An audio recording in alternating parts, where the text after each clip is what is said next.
Hi, everybody, and welcome to the Thrive Co-Living podcast. Glad to have you back. Jennifer is on duty elsewhere, so I will be interviewing our guest, Steve Harding. Steve, welcome to the podcast. Thank you. Thank you much for having me. So, Steve has a really interesting story, and we will put a link to a course that he has put together for ILLI. And you may recall, if you followed the podcast, we had some of the leadership of ILLI on 2 weeks ago in our last episode. And that's the Institute for Leadership and Lifelong Learning in St. Pete. Steve is also in St. Petersburg, Florida. So we'll give that, but he's got a very interesting story to tell. And Steve, why don't you share and talk about a little bit about your background, just however you like to share your story. So thanks again, and welcome. Yeah, thank you, Mark. The story that I have, I guess, I'm excited to share it because what it's done for me, the process that I've gone through, has literally changed my whole perspective on life. And it was interesting this morning because when I get into my story, for 6 months of my life, I was completely homeless. I was living in an abandoned house, no water, no electricity, no money, no food. And this morning, I found myself down at the beach in Paso Grill, sipping on a cup of coffee while there was a lady here cleaning my house. And that is the journey. When that hit me, the the journey that I've been on really impacted me because of how it's changed my life. And my sincere hope is that by sharing some of this and giving you access to it, the same kinds of things can happen to you, because it's literally simply adopting a thought process and an understanding of how the universe works. It works strictly by rules, and if we learn what those rules are and we sync our life with them, it just works. It's amazing. But probably the best way for me to begin is to give just a quick background of where I came from and how I got to where I was. I grew up in Oregon. I went to Oregon State University. Out of university, I went into the military. I was a Navy pilot for about 7 years. I've got 300 carrier landings, but who counts, right? And out of the military, I went straight into the business world. I worked for IBM, and then I hooked up with a buddy of mine that I'd known in the Navy and went to work for his company and worked for them for 14 years. Got downsized out of that and started my own company in Destin, Florida, which is right up on the panhandle here, and ran my own company from 92 to about 2005. And the whole process from college to 2005 and a little beyond that was an extremely successful career. I did a great job for IBM. I did a great job for my buddy and his company. My own company was extremely financially successful. And so that was kind of the background that I was coming from, which made where I ended up extremely more shocking.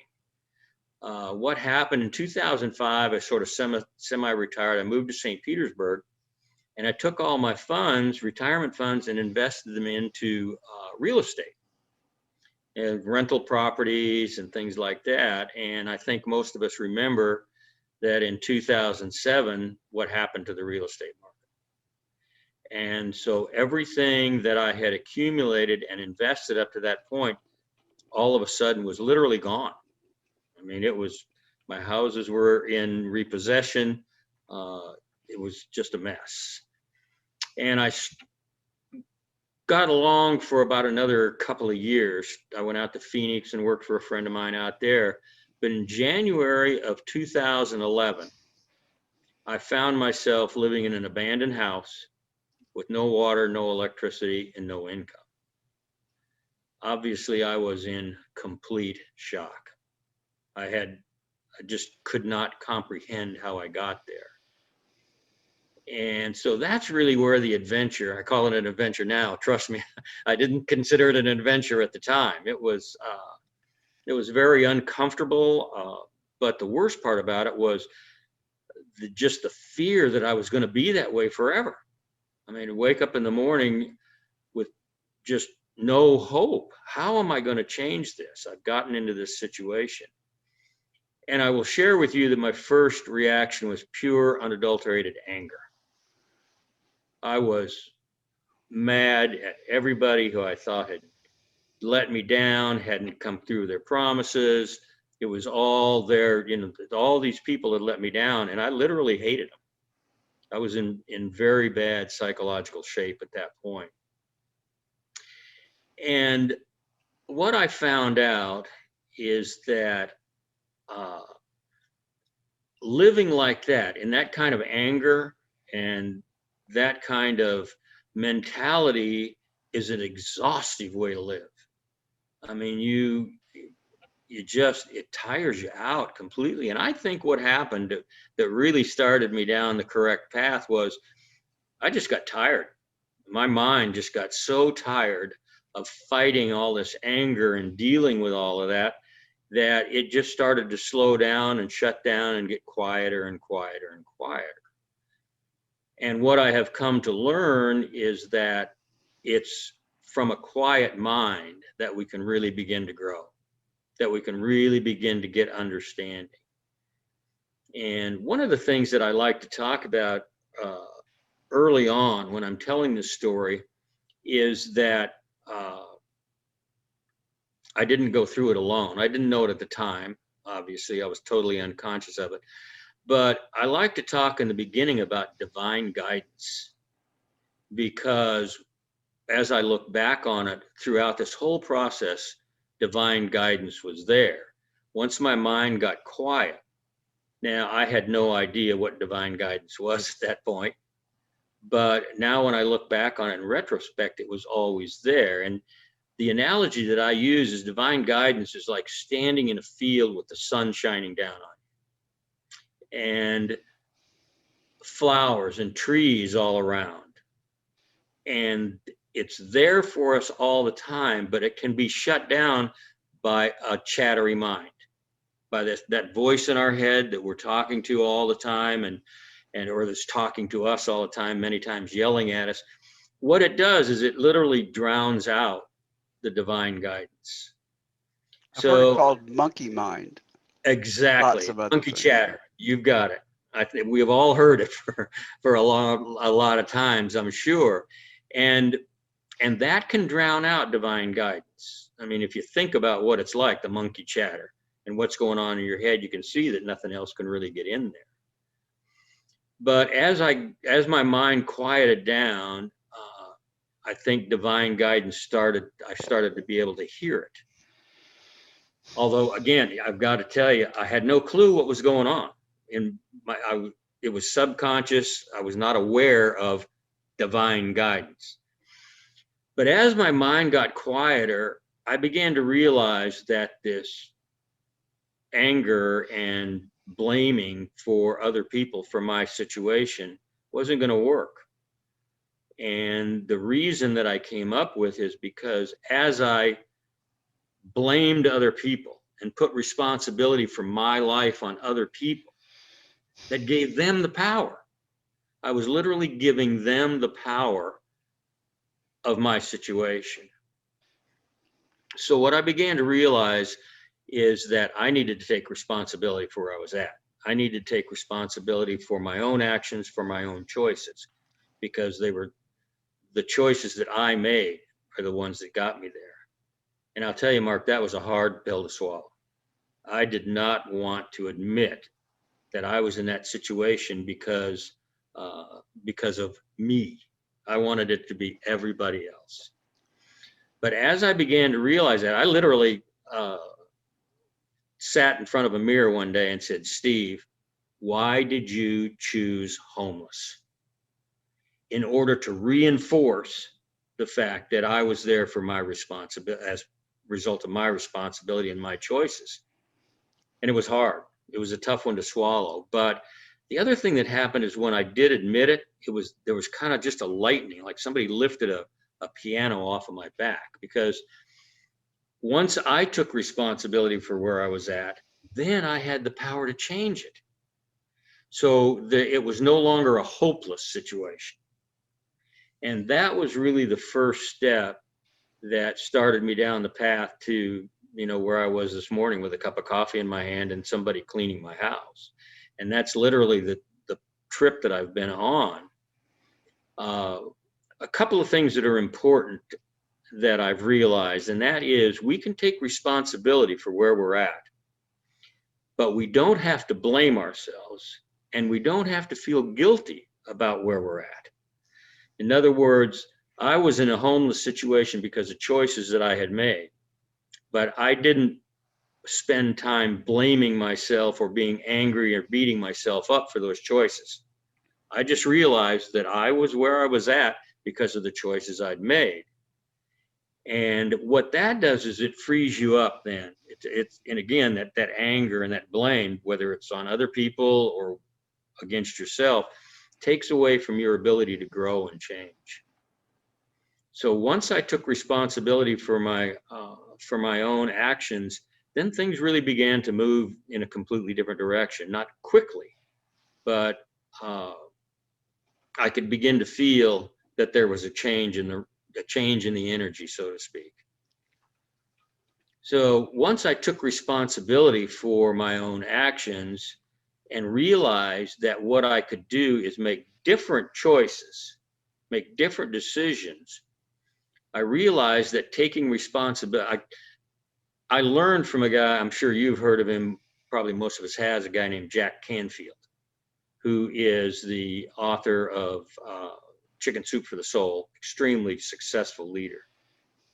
And I learned something from one of his classes many years ago, and that was taking responsibility for our own life looks like, he put it in a formula. And I don't have any props here, but the formula is E plus R equals O. And what that stands for is the event that occurs in our life plus our reaction or response. It's two different things. Plus the event plus our reaction or our response creates an outcome. And that outcome is what our life looks like. And I laugh because a reaction, I call it a Pepsi reaction. You push a button, a Pepsi's coming out, automatic. Whereas a response is more of a thoughtful, conscious way of dealing with whatever the event is. And an example I use in my class is that for a long time, I could never figure out why my body was directly connected to somebody else's car horn. Because when somebody blew their horn at me, the reaction was powerful. I get tense, I get angry, make all kinds of gestures. And the outcome was always tense and anger and not fun. And as I became more aware, I realized that I wasn't connected to the horn at all. The horn was the event. Now, my reaction to that event resulted in an angry outcome. So what I had to do at that point is I had to go back to the reaction and change the reaction into a response so that the outcome would be what I want. So what we really are doing here, and this is part of the thought process that has created my life for me now. What we have to do is we have to look at our life as a series of events without judging them. They're not good, not bad, they're just events. And then we have to be conscious of that event and go to the outcome first. Somebody has just blown their car horn at me. How do I want the outcome to look?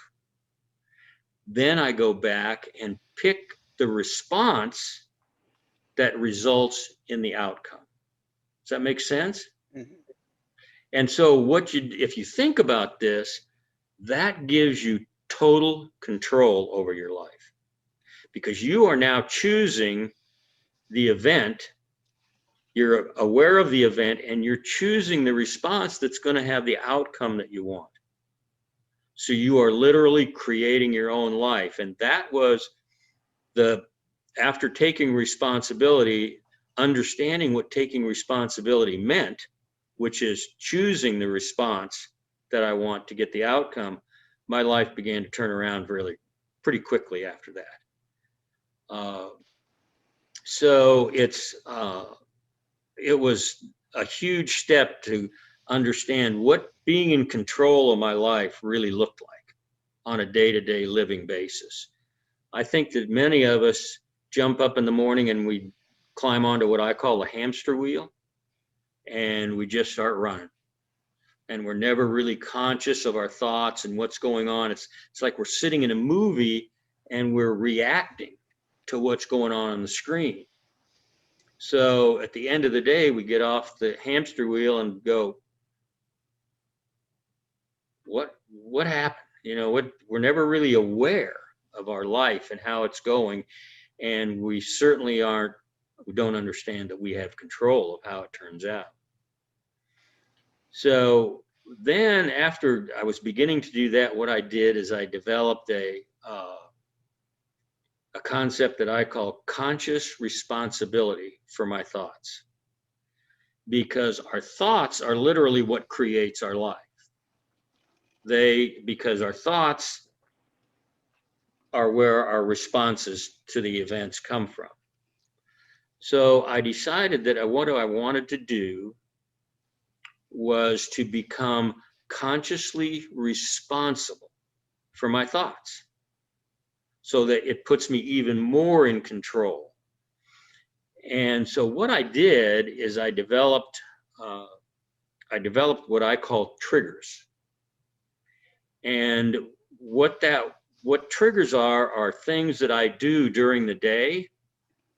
Example, every time I walk out of the door of my condominium, I stop. That's a trigger. And I get conscious to what I'm thinking. What are my thoughts are? Are they positive? Are they negative? Are they what I want my thoughts to be? And then I use that trigger to bring my thoughts into the present moment and move forward from there. When I start my car, I do the same thing. While my car is warming up, I get conscious to my thoughts. And what it is, Mark, it's like building a muscle. You know, we have a habit of not being aware of our thoughts. We have a habit of just hamster wheeling it through life. So what it takes is a conscious responsibility to become aware of your thoughts and bring them into focus in the present moment. Because our thoughts that we're having right now, whether they're conscious or unconscious, are literally creating the outcome that is our life. I have a friend who says, a thought is a thing. Thoughts become things. They truly do. And I also learned that there's a scientific reason behind that. I don't know how many of us are familiar with quantum physics, but you know, it's pretty complicated. But for someone of my IQ, it basically means that there's nothing solid in the world. Einstein, Max Planck, the people who Heisenberg, and literally what we are is we are flowing energy. And that makes the universe literally an extension of our life. And our thoughts affect that energy through the frequency of our thoughts. I hope I'm not getting too weird here. If I am, please bring me back to base. Not at all. And I'll make the connection to us to thrive later on. Oh, absolutely. It is a strong one. It is a strong one. And so the way that the quantum mechanics works is it's the energy, the universe is just flowing, thinking energy. And the energy, we are energy. So when we put a thought out there, the universe responds to the frequency or the vibration of that thought. Take, for example, there's really two basic, what Neil Donald Walsh calls sponsoring thoughts. There's love and there's fear. And all of our other thoughts and emotions are on a scale between those two. Love is a very high frequency, very powerful thought. Fear is a very low frequency. So what we're doing based on our sponsoring thought is we're literally communicating with the universe. The universe picks up the energy that we're thinking about and responds to it by bringing what we're thinking about into our life. And that's how thoughts become things. It's literally a scientific, it's explained, let me say, rephrase that. It's explainable scientifically. So when I began to get conscious of my thoughts and literally creating my life through the thoughts that became things in my life, then my life really started to turn around. Initially, there was no physical changes. I was still living in a torn up house that was in the repossession mode. I was sleeping in a bedroom that had a blow up bed, and it leaked. So 2 or 3 times during the night, I would have to get up and blow up the bed.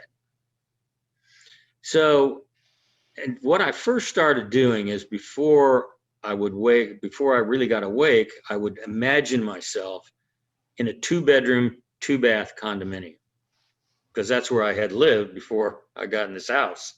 And then I would open my eyes and I'd be more depressed than when I began. So and here again, I bring in this divine guidance that I had no idea what was going on. But what I did is I just kind of scaled that back.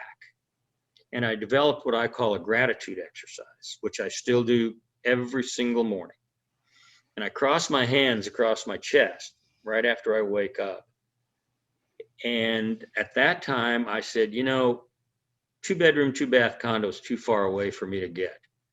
So what I'm going to do is I'm going to scale back and pick 2 things that I already have in my life that I can be grateful for, because there's no faith involved, right?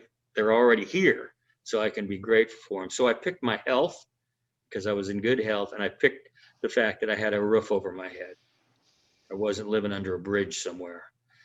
So every morning I would begin my day with being just totally grateful for those 2 things. And nothing really changed physically, but Mark, I'm telling you, I just started feeling lighter.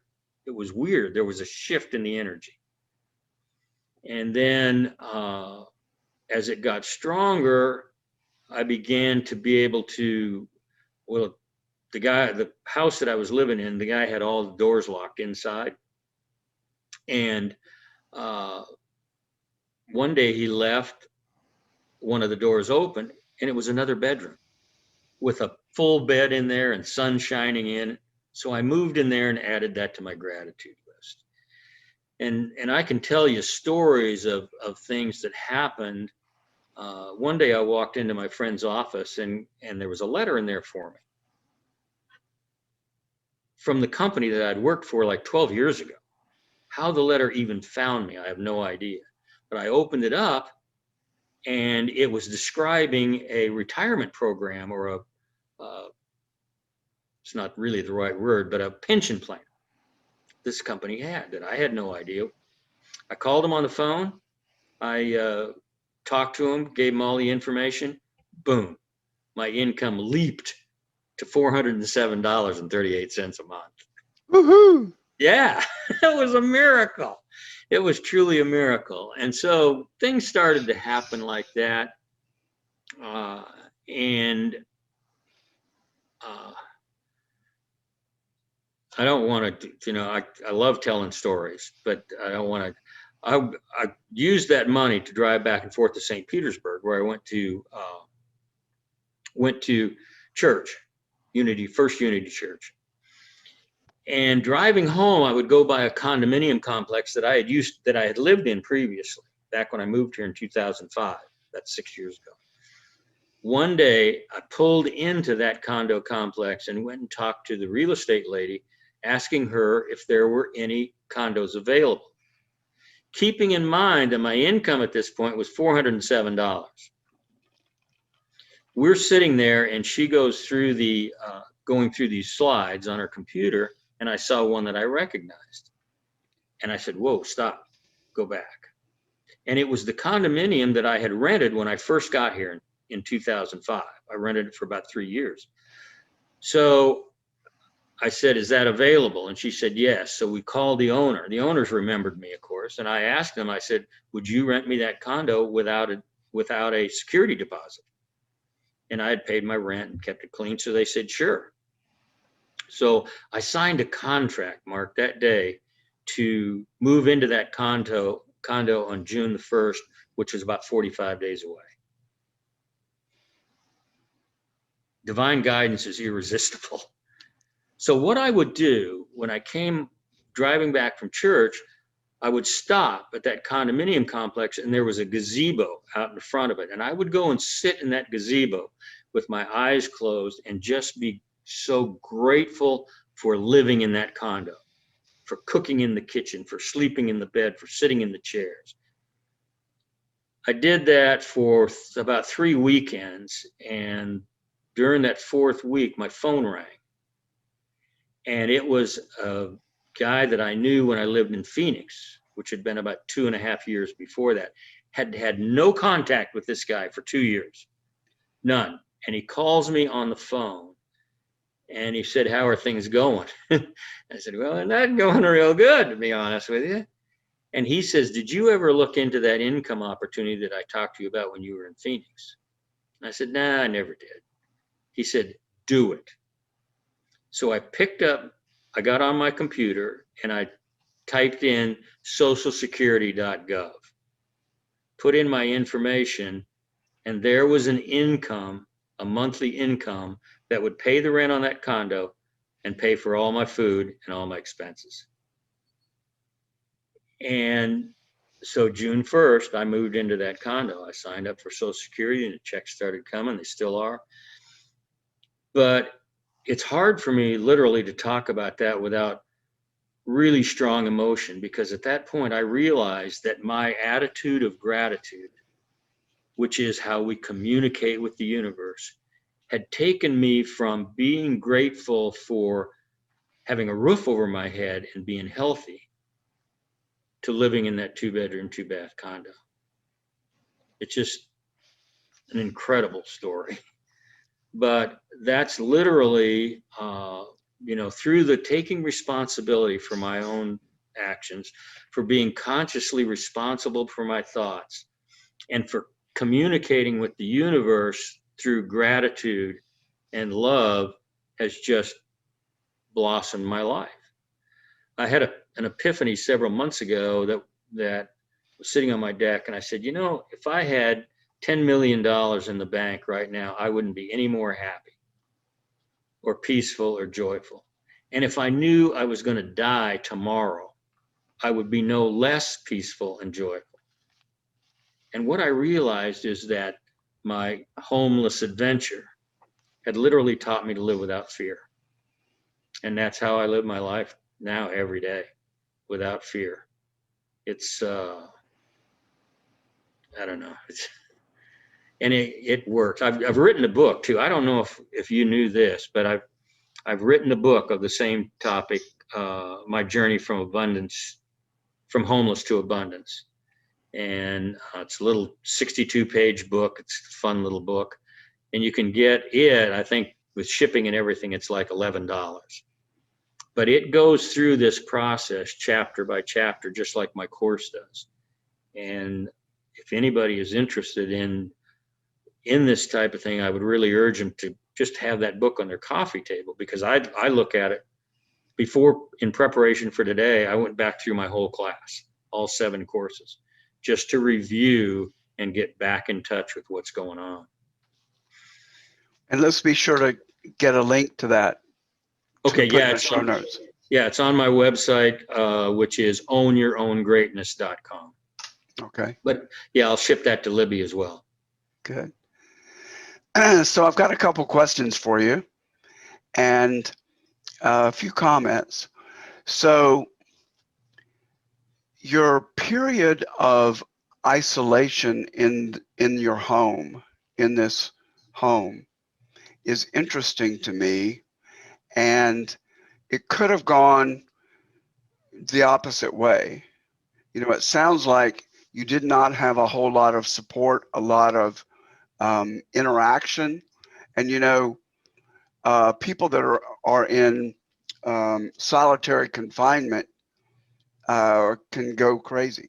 We need that social interaction, Yes. and but it sounds like that period of isolation gave you time and space to get into a meditative state.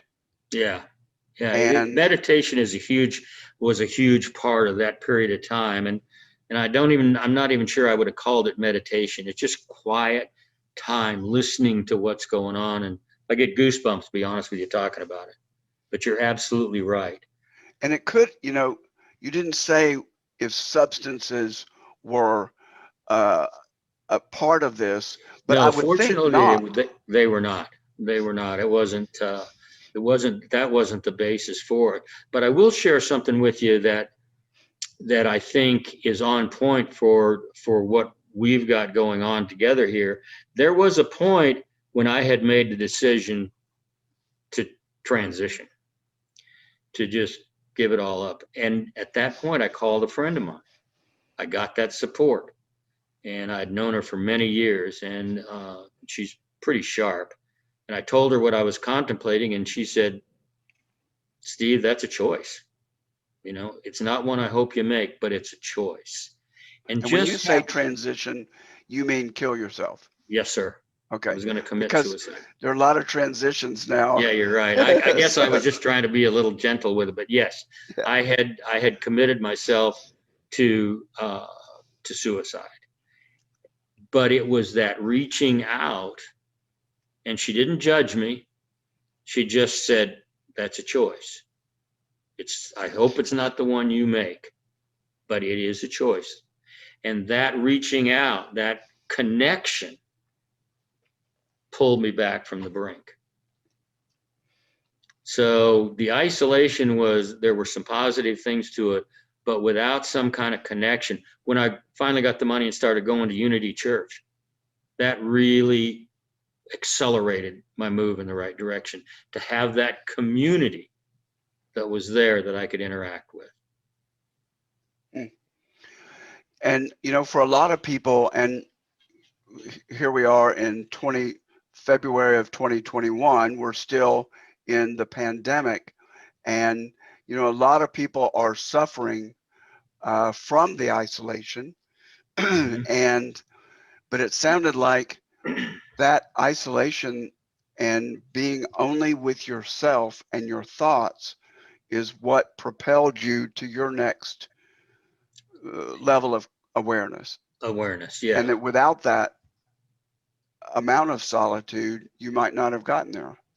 No, I mean, I was in my 60s, believe it or not, when that happened. Well, let's see, I'm 73 minus 11. So I was in 60, 61, 62 years, and I'd lived, you know, it's interesting that you mentioned that, because I can look back at the 50 years prior to that. None of this was coming to me because I was on the hamster wheel. No question about it. Successful business guy, lots of money, boats, you know, all of that stuff. So it took a pretty good crash to begin to get me to focus on things that were important. I had a couple things to share regarding scarcity and abundance, and the connection to gratitude. One mantra that I use is that scarcity cannot exist where there's gratitude. That one cannot simultaneously hold gratitude and the concept of scarcity at the same time. I So I agree with that practice 100%. I practice that a lot because I have tended towards scarcity and focusing on scarcity, and still sometimes do. And it I is think out of many of fear. us do. Another that's a little more humorous, um, came from Al Franken in his autobiography, Giant of the Senate. um, so anyway, he said he used the phrase "no whining on the yacht." That and is great. Yeah, and I'll use that on myself when I'm having a little bit of a pity party. No whining on the yacht. I like that.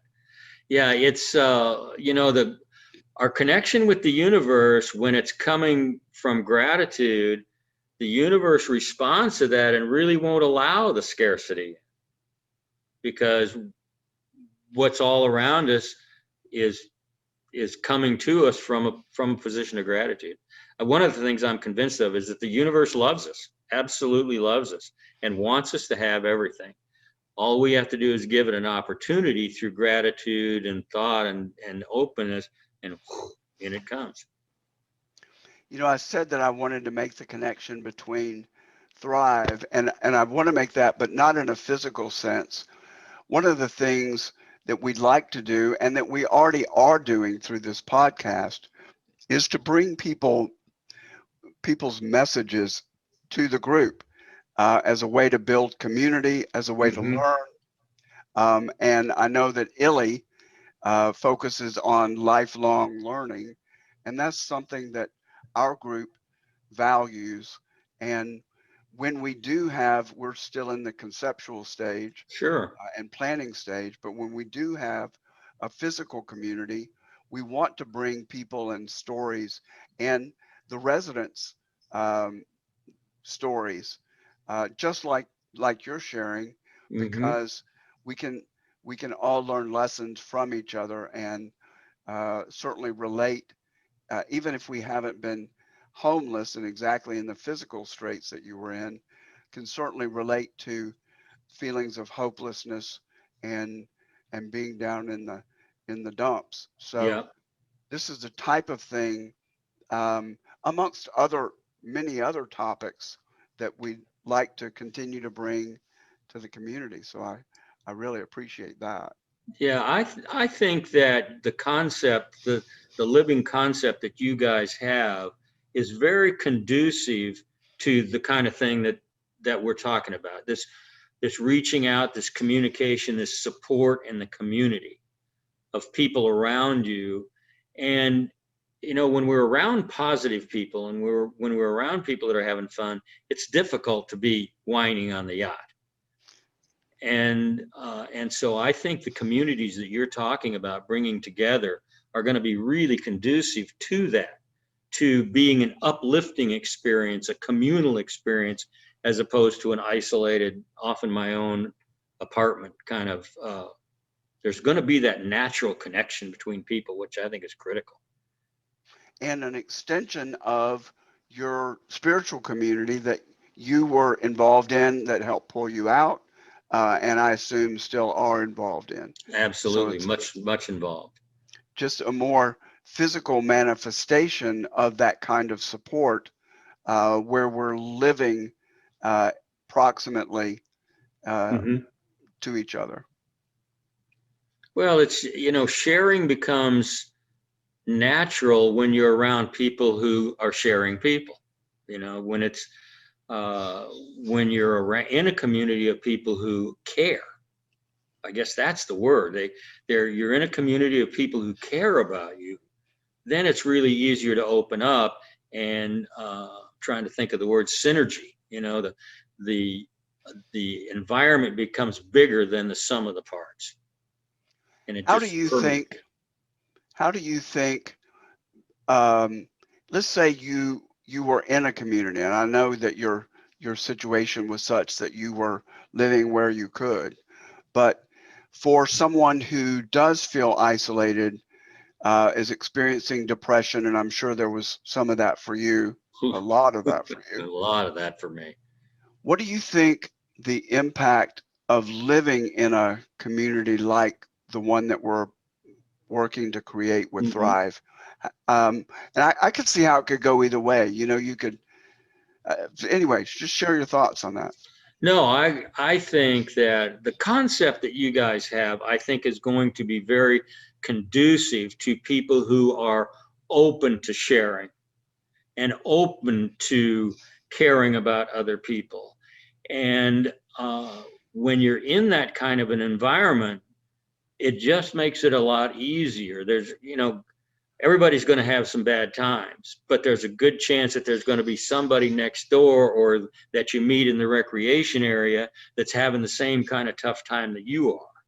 And so there's that automatic communication. And when in the environment that you're talking about, if two people are having a tough time and they get together and they share, it's not going to go south. It's going to go north because of the environment that they're in. It's all energy.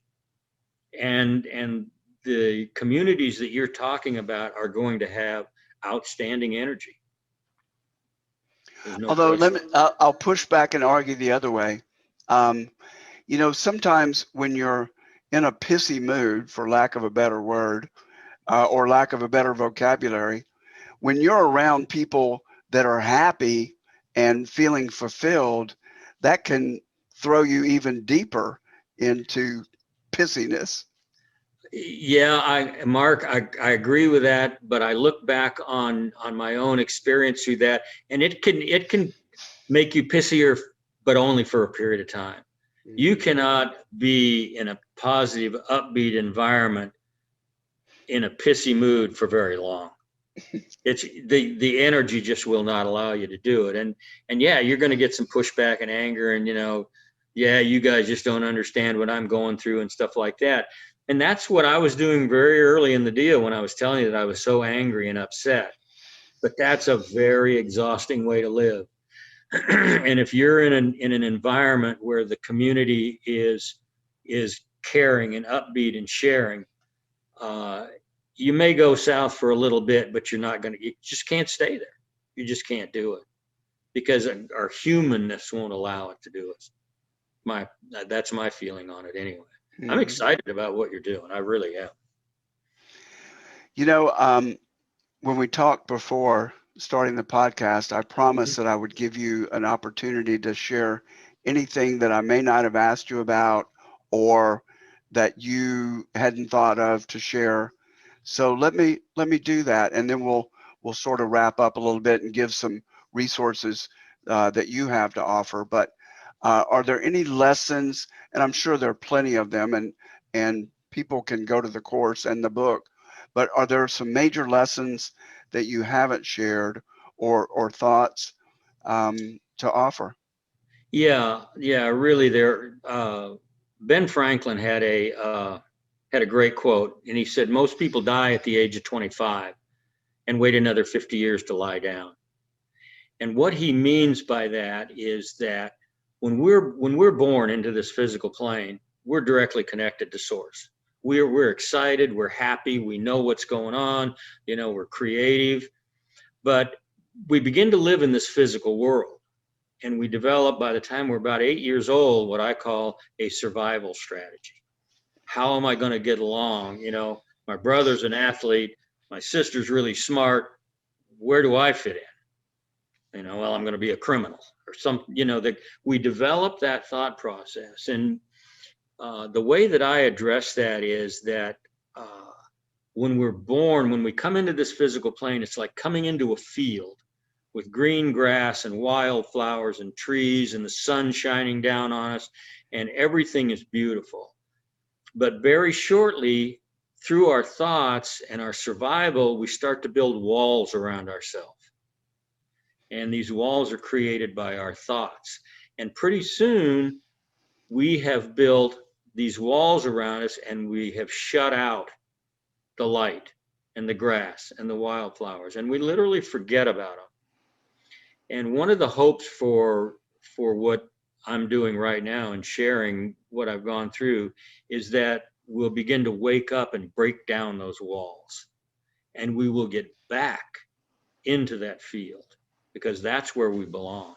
That's where we were meant to be when we got here. Very cool.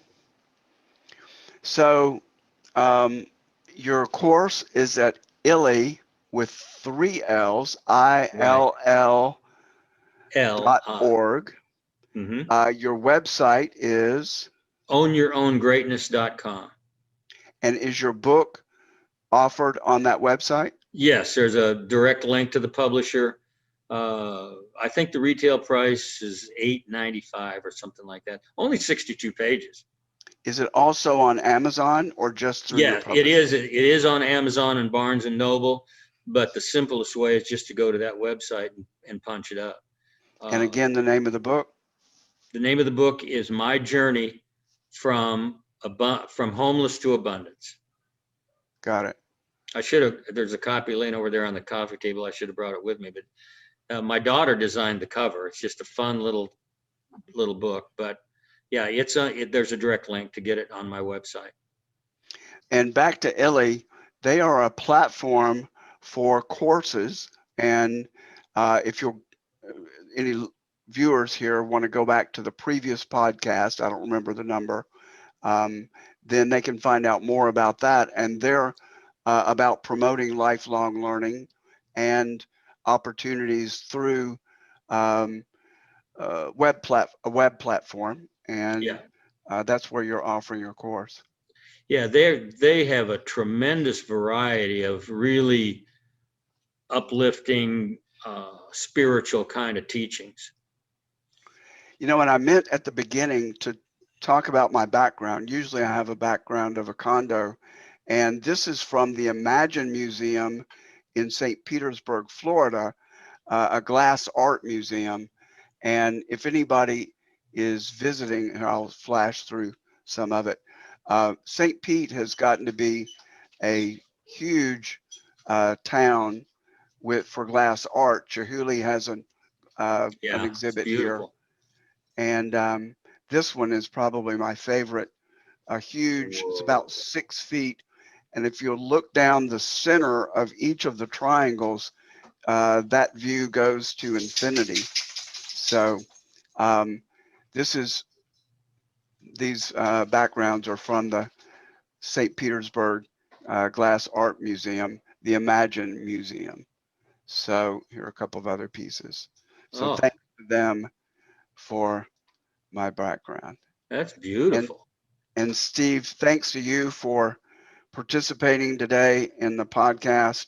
A lot of food for thought, a lot of inspiration, and the type of energy and the type of lessons that we want to bring to this community, whether it be virtually like we are today or in more physical form. So well, thank you very much. This is an honor and an opportunity. Great. Well, let's stay connected. Will do, I promise. Thanks for joining this episode of the Thrive Co-Living podcast and YouTube broadcast. To discover more about our mission and activities, please visit our website at thrivecolivingcommunities.org. There, you can also learn how you can support our creative vision and co-living communities. We also ask that you subscribe to the Thrive Co-Living Communities YouTube channel and/or the Thrive Co-Living Communities podcast. Thanks again for tuning in. We will be back soon.